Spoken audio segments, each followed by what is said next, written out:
Vamos conversar sobre o momento do MBL, né? Que é o meu interesse aqui desse news. Eu acho que a gente está num momento muito precioso. Tá sumindo toda hora. Agora tá, ok. Várias coisas estão acontecendo de bom pra gente. A primeira coisa tá muito claro que agora a campanha do Renan começou de fato a deslanchar. A gente estava vindo de várias pesquisas em que ele estava meio embolado com os governadores, de vez em quando ele aparecia um pouco acima, de vez em quando ele aparecia um pouco abaixo.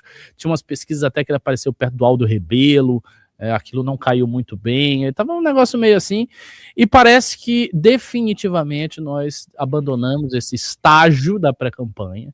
A gente entrou num estágio de consolidação de um terceiro lugar, e eu creio que isso é uma notícia muito auspiciosa, muito importante para todos nós. Por quê? Porque é exatamente aquilo que a gente precisa.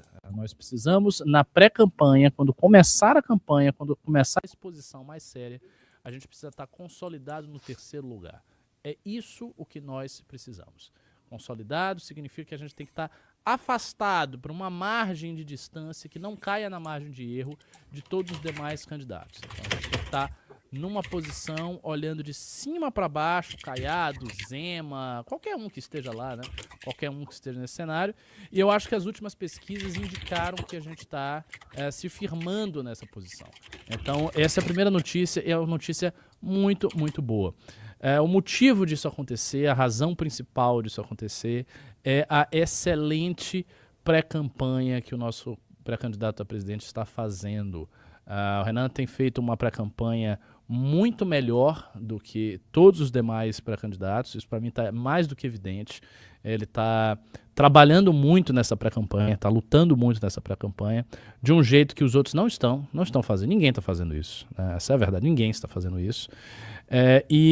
Ele fazer isso a essa altura do campeonato, com uma distância de vários meses da eleição, nos coloca numa posição diferenciada no meio do jogo. Veja, a gente não pode esquecer que quando for ter a campanha, nós vamos enfrentar o poderio econômico de partidos que tenham acesso a muitos milhões no fundo partidário. Isso não vai ser uma coisa simples, esses partidos têm muita grana, nós não temos praticamente nada de grana, então a gente tem que já tirar a diferença a partir daí. Então a gente já precisa tirar a diferença nesse início, e a gente está fazendo isso muito bem. Então essa é a primeira notícia aqui que eu queria afirmar. A segunda notícia que nos coloca numa posição muito legal é o que está acontecendo com os governadores. As campanhas dos governadores também estão indo muito bem. Nós estamos vendo aí governadores nossos pontuarem 5%, 4%, 5%. Kim Kataguiri, que ainda aparece como pré-candidato ao governo de São Paulo, pontuando 7%, 8%, 6%. Então, isso também nos coloca em terceiro lugar nos governos, o que é vital para o projeto como um todo.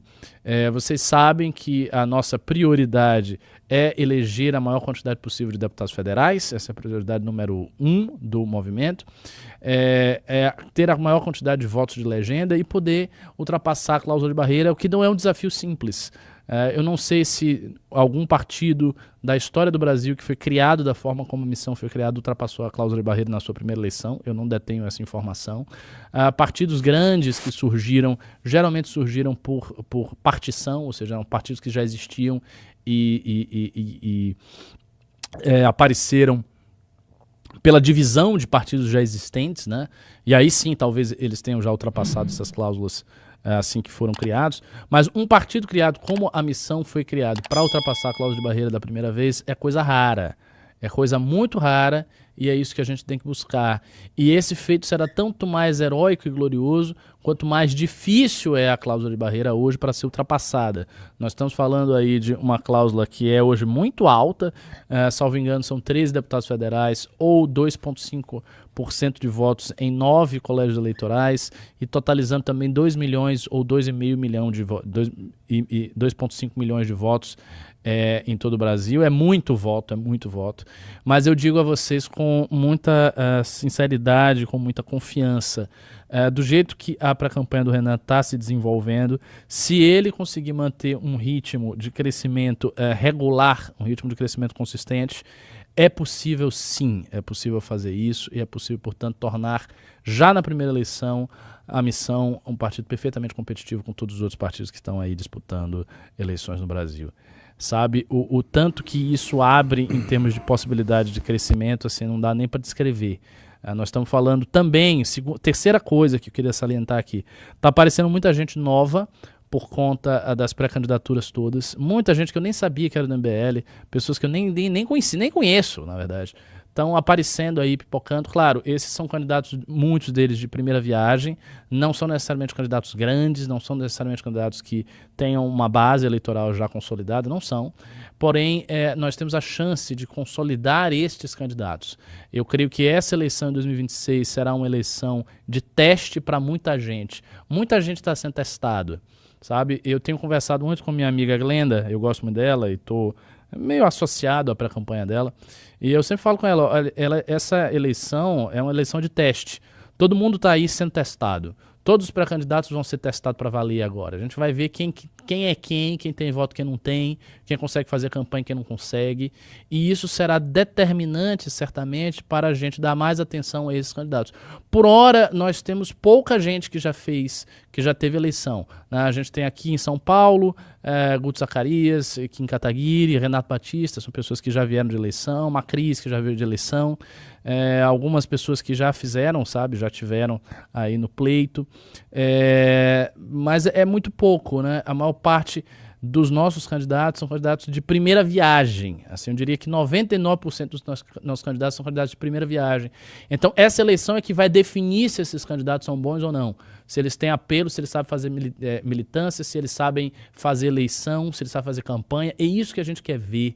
E eu acho que esse é o momento. Então, essa é a terceira coisa. E a quarta coisa, nós estamos também no momento que o bolsonarismo não está bem.